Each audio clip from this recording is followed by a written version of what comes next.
Hello everybody and welcome back to Vintage Thursday. So we are into part 2 of the 35X investigations. Okay, so just a quick recap on part 1. You will remember this tractor started very badly and ran awfully rough. What we did, trying to do it on the cheap, we just replaced one injector. Didn't work, so we delved into it a bit deeper. I have actually done quite a lot of work to this tractor since the last video that we didn't film. So what I've done, I've taken the cylinder head off, I have lapped all the valves. I don't believe there was a problem with the gasket. The engine is very worn, but we knew that anyway. The valves they weren't great. One of the exhaust valves was quite badly eaten away. It didn't need to recut the seat, but it took a lot of lapping and it did come right. The rest of the valves were not too bad, so we were losing a lot of compression that way. I have sent the injectors away and got a service exchange set, so we'll be fitting those. So we now have a complete set of as new injectors to go in. So I didn't film any of the taking the head off and replacing it because we have to do that on the other 35 tractor. So I thought we'd keep this, try and diagnose this one, but keep the mundane cylinder head work separate, or not film it because we're going to do it again, and that is the reason for not doing that. And also in this video we're going to miss out some things in this video. So there is 2 procedures that need doing to this engine that we're going to film and put them in separate videos, just so that they don't get lost in this video, because they may help others out in the future. So the first one is going to be setting the tappets. So that's not going to be in this video. I'm going to skip over that bit, and that will be a full video on its own in the future. The second process is going to be bleeding the fuel system, because as you can tell, tank is off, the fuel system is completely dry. I have rebuilt the lift pump, put a new diaphragm and valves in there. I did actually make a video of that, but I messed it up and didn't have a lot of the work. Was just on the edge of the camera frame or the camera view, and you only got to see kind of half of what I was doing, so I made a mistake in the positioning of the camera. So yeah, that video got binned, but that has been done. But as the fuel system is totally dry, we're going to make a video on putting filters in and bleeding the entire system, because again, that may help somebody in the future.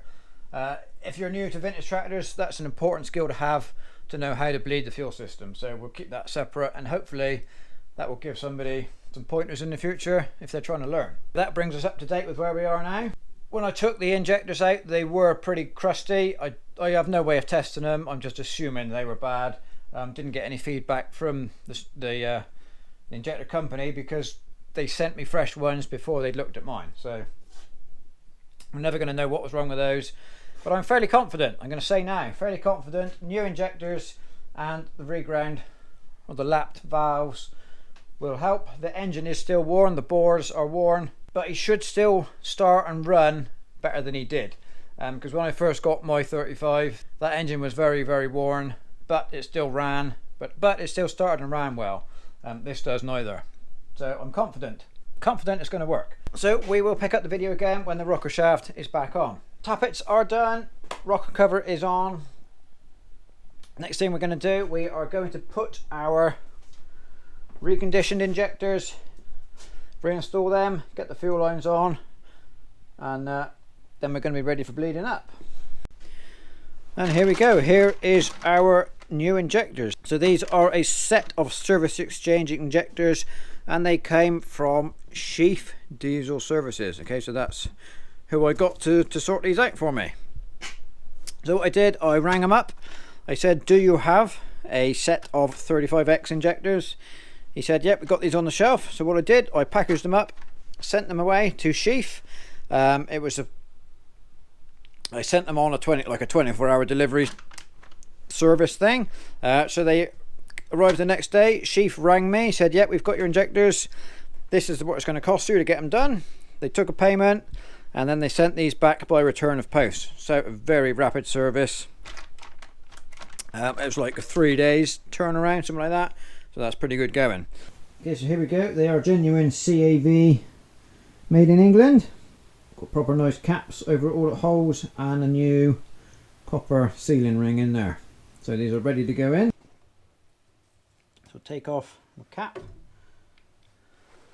And there is the nozzle. So these are oily, and hopefully the washer will stay on as we tip it upside down, but if not, we can put a spot of grease under there, but we'll see how we go.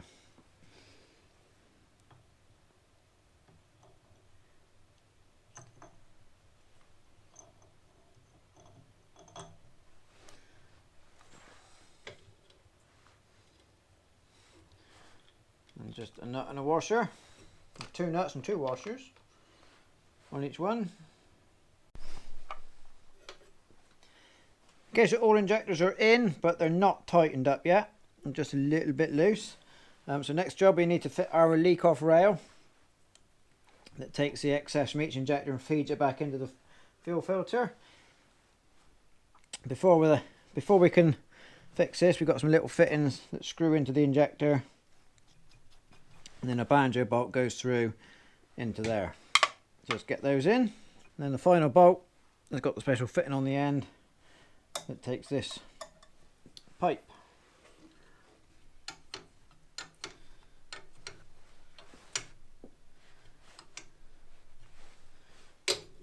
Right, so now we can tighten these down. Now we're all in the right alignment.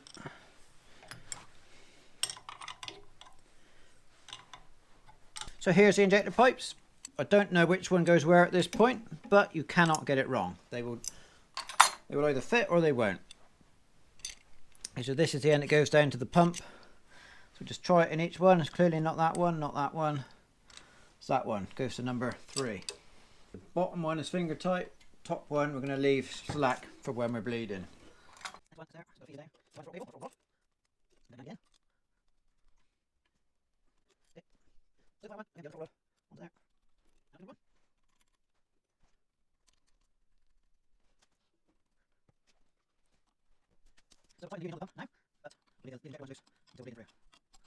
So that's it, another job ticked off. Now we'll put the exhaust manifold this side, intake manifold the far side, and then we're getting close to needing fuel. So new exhaust gaskets on.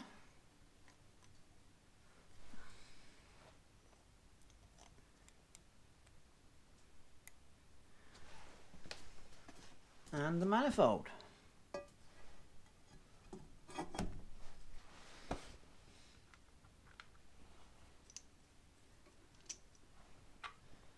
Brass nuts, so that hopefully they don't rust and seize up. They didn't when I took it apart. These are the originals, or the nuts I took off going back on. Don't know that they're original.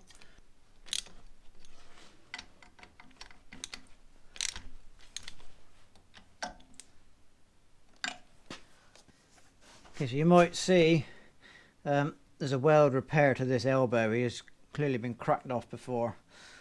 Doesn't look the prettiest repair, but it seems to be holding.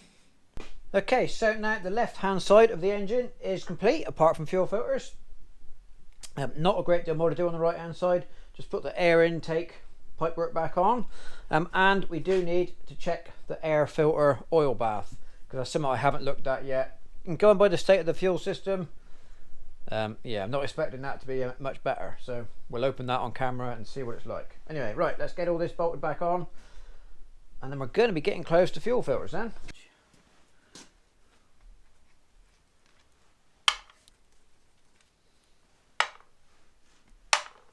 Okay, so intake manifold and a new gasket. Okay, so this gasket will only fit one way. If it's the wrong way around, the middle holes don't line up. So I'll put them on that way.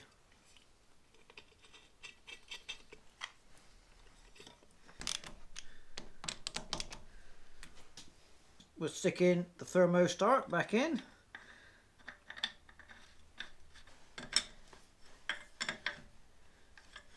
Takes a power supply from there and a diesel supply there, but we're not going to bother putting that on yet because that is fed by a little header tank up here, and that we're going to leave off till the fuel tank's fitted. Got the original air hose. It doesn't look in the best condition. It'll do for now. but could really do with a new one. Where does he go? Must be like that.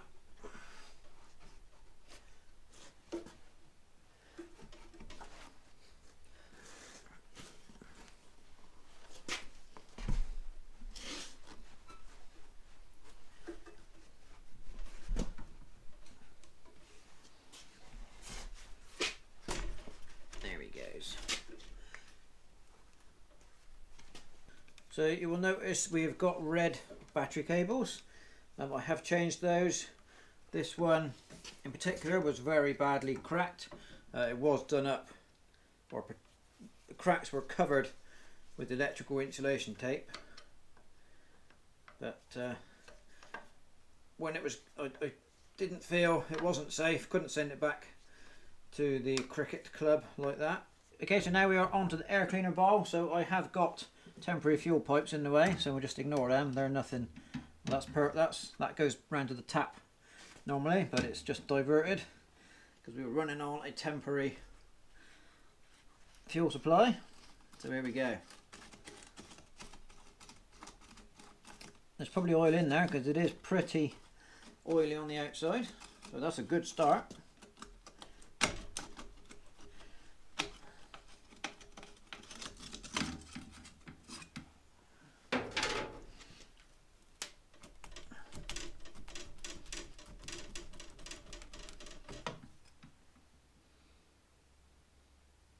Oh, we've got something floating. I think it's an acorn or something.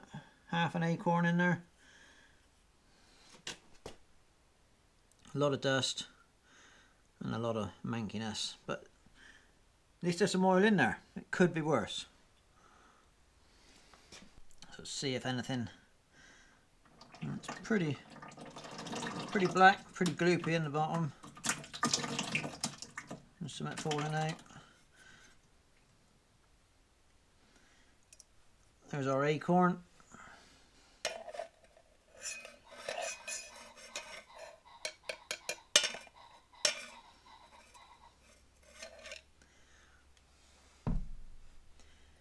That's a bit of concrete, or a bit of stone, or a bit of something. Don't normally find that in air cleaners, but at least I filtered it out.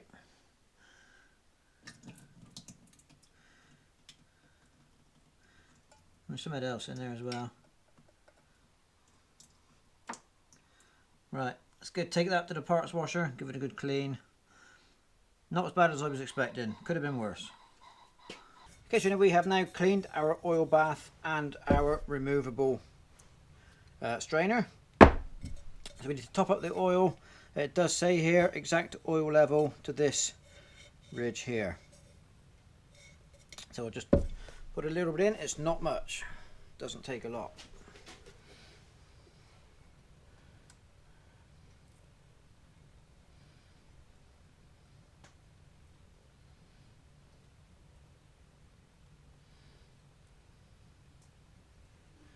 Fill the inner bowl as well. So there we go. Right, we will now reinstall. I think I'll put this on first. I'll put the removable bit up on the tube. Tube sits down through here. The air intake goes down that way. Any heavy bits get thrown out as they travel around the corner into the oil and contained, and then the air travels up through this wire gauze, and there's another fixed wire gauze above it. So I'll put this back on first, then the bowl, then we're ready for fuel. So the gauze goes on first. It's a pretty snug fit on there. There's a sealing ring, rubber sealing rings on it.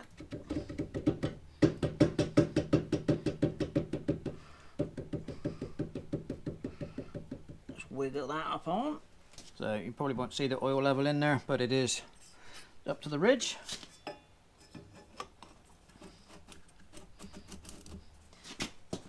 Slide it on, make sure it's all tight, all these sealing rings. It's up tight to all those rings. Then we'll put the clamp on.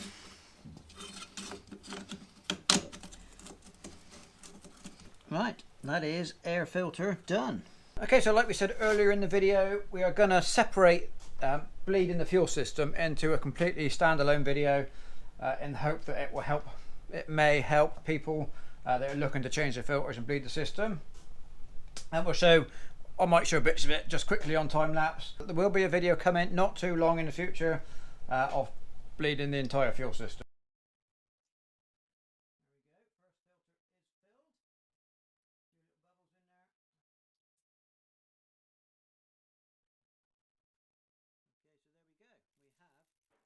First bit of fuel with plenty of air behind it. That's what we need to get out. Right, so we're getting close to starting now, or attempting to start. Get the battery on. New cables, new terminals, new injectors, new filters, completely clean fuel system. If this don't work, we're in trouble. So at the moment we have bled the fuel system through to the injector pump.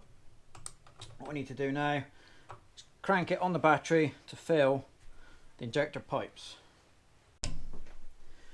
Okay, so here we go. Battery is on, we are in neutral. Let's crank it over and watch, it will come out of these round the unions. We just tighten them up one at a time.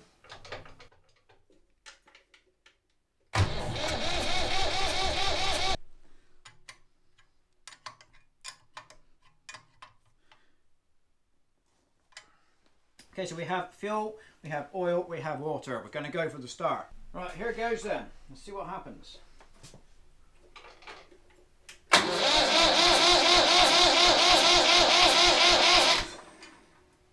No smoke yet. Still a bit of air in the pipe.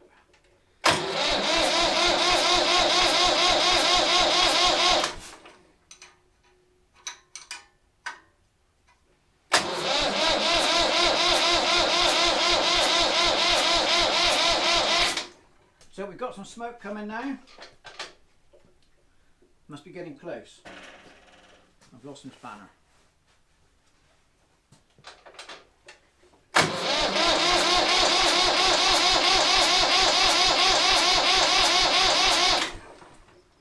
A bit of a leak on this third injector. Not happy with that. Or on the, not on the injector, on the fuel union.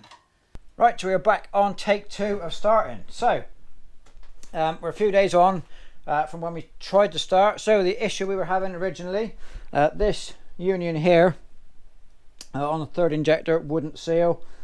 So in the end it wasn't sitting quite square. So I've managed to get it sorted now, so that is sealing.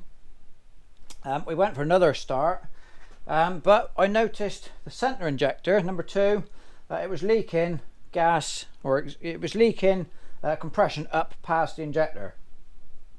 So I gave up then. So the only place that could have been leaking was around the copper washer. So I have come back today, took the injector out, changed the copper washer, and I made a little discovery. Now, the camera's probably not going to see this, but we're going to try.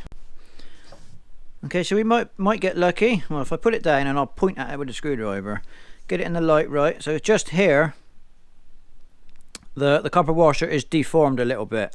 The most likely cause of that is a bit of dirt fell down the bore of the injector hole. Okay, and as we tighten it down, so that would have been upside down, as we tightened it down we squashed the bit of dirt into the copper washer, and that caused a leak. So hopefully now we've took that bit of dirt away, put a new washer in. Let's have another go. Right, so we are all back together. Exhaust pipe is on, battery is on. Today you might see we've opened the door, you might see at the back it is foggy. It is about -2 or 3 outside. I have had the fire going for an hour, but the block is, everything is cold. The engine is cold, the battery is cold, and we don't have a starting aid. The thermostat is not connected because the fuel tank's not here. So what we're going to do, we're going to take the thermostat out and give it a little helping hand with a bit of flame into the air intake, just to give it a bit of a helping hand, because it is at quite a disadvantage today with the lack of temperature.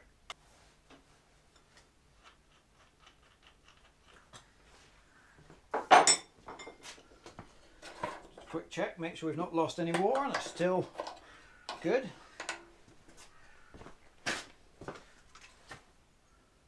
Oil is good. Well, level is good. I'm not going to say that oil's good. Don't know how long that's been in there, but right.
So there we go, we have let the smoke clear. It is very smoky. It did start, it did run, but it's still not running right. So we tried the really cheap fix in the first video. Second video, we have gone a bit more in depth. We've changed the injectors and we've lapped the valves. Still not running right. What we didn't show, when we had the head off, we didn't film any of that. But the engine, the bores, were very, very worn. We are well down on compression. It's breathing heavily through the breather, so now the engine is wore out. I was hoping to kind of get it going for not too much money, but we haven't managed to cure any problems. But this video is getting too long now, so we're going to end it here. Come back in the future, probably one more part, we'll finish this little series off. So subscribe and come back and see what happens with the 35X and the poorly engine. So I would say thank you very much for watching, and I'll see you next time.